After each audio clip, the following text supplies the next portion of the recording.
Salut, aujourd'hui je vous retrouve pour un focus sur les bases du logiciel de montage Final Cut Pro X. Mon but c'est que vous soyez rapidement capable de vous en servir, donc je vais pas employer du vocabulaire technique, je vais aller directement à l'essentiel, on va faire simple.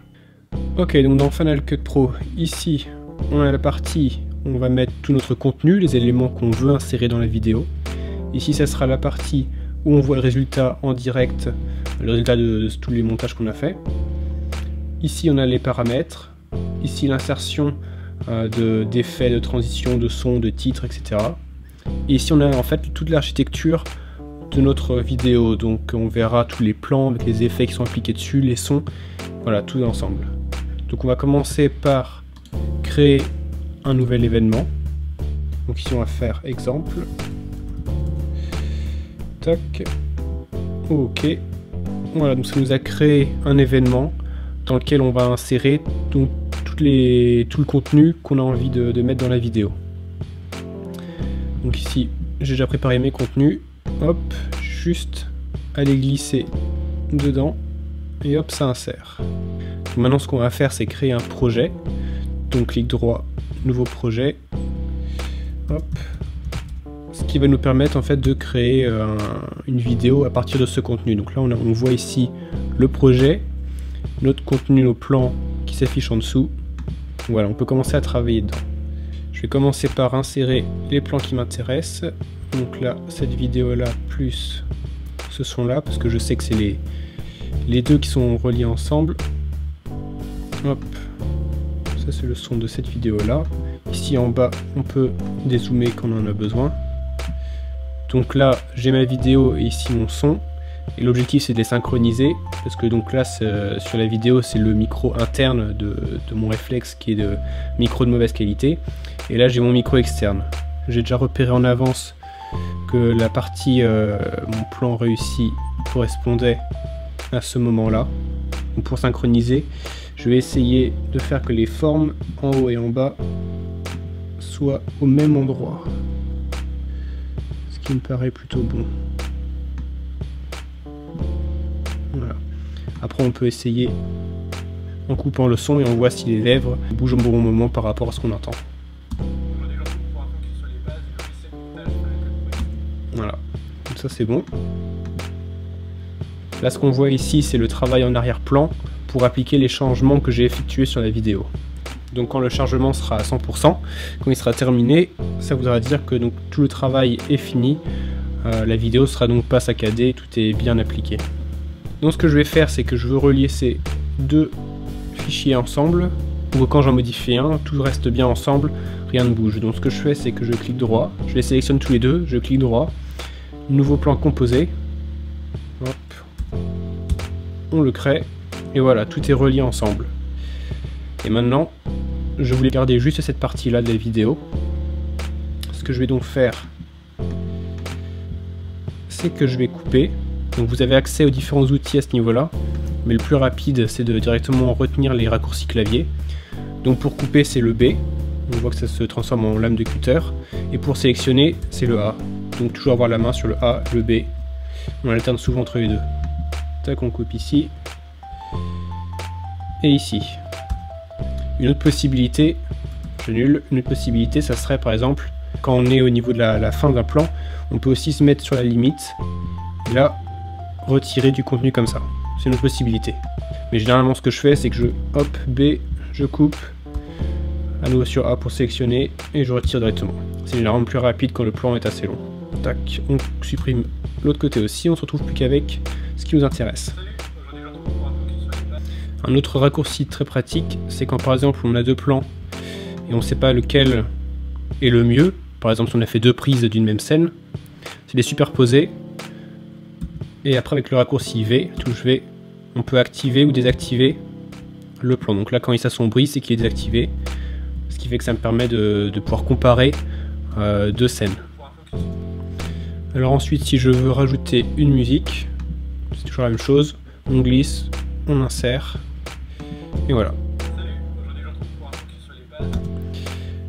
Ce qu'on peut faire pour tout ce qui est son, que ce soit sur directement un son tout seul ou alors sur une vidéo, c'est qu'on peut modifier le volume du son. Donc en général, ce que je vais faire, c'est que je vais mettre à -12 à peu près par rapport pour le son de fond. Et aussi ce qu'on peut faire, pour que vous puissiez voir de plus près. Donc ici, quand par exemple on veut pas que ça commence aussi brusque le son, on va prendre ici sur le côté et ça va faire augmenter le son au fur et à mesure. Si on veut rajouter des images par-dessus, toujours la même chose. Hop, on glisse. Et après on peut redimensionner avec les outils qui sont ici.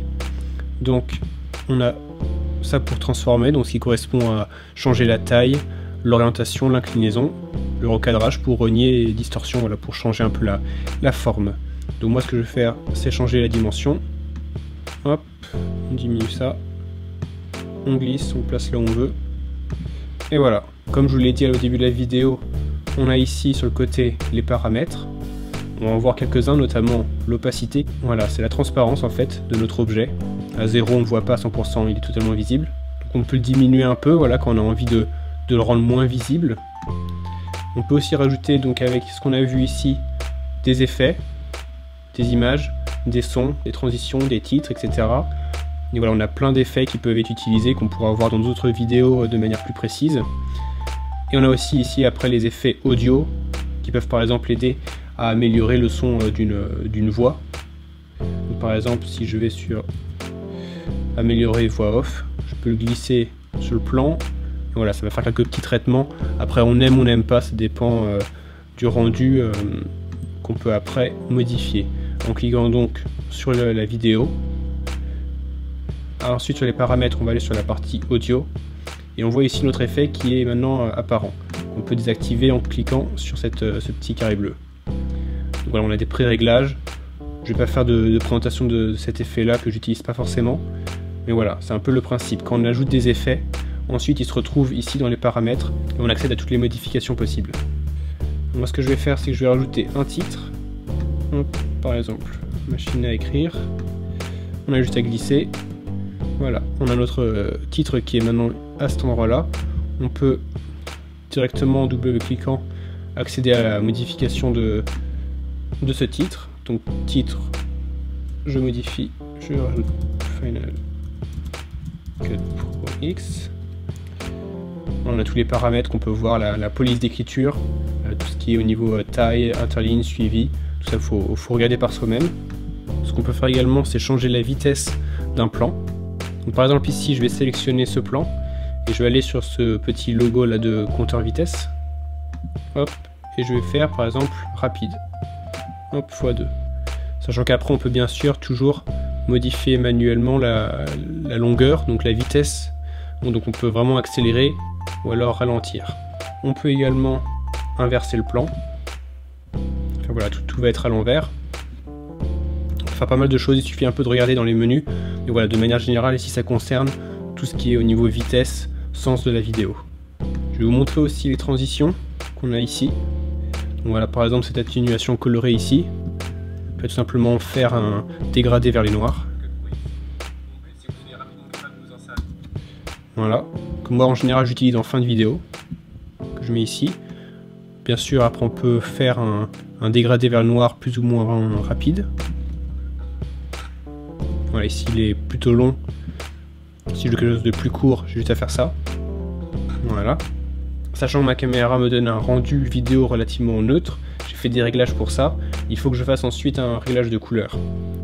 Donc, je sélectionne le plan que je veux modifier. Ensuite, on a couleur, la correction numéro 1, sachant que on peut en rajouter plusieurs. Donc, ensuite, j'annule. On a juste à cliquer sur cette petite flèche. Donc là, j'arrive sur le réglage de couleur, de saturation et d'exposition. Donc voilà, ici on a le réglage général de l'exposition. Ici on a les tons foncés, les tons moyens et les tons clairs. Pareil pour la saturation, on peut saturer ou désaturer certaines tonalités au niveau clair, moyen et obscur. Et pour les couleurs, c'est la même chose. On a ici le général, les obscurs, les moyens et les clairs. Quand on a fini notre montage, on va aller l'exporter. Donc fichier, partager, fichier master. Dans les réglages, moi ce que je mets en général c'est codec vidéo H264. Et ensuite, on fait suivant. on donne un nom et on exporte. Et ensuite, voilà, ici on va voir le chargement donc de l'exportation de la vidéo. Voilà, avec ce qu'on a vu aujourd'hui, vous êtes maintenant capable de faire des petits montages et on verra plus tard dans d'autres focus des techniques un peu plus avancées. D'ici là, portez-vous bien.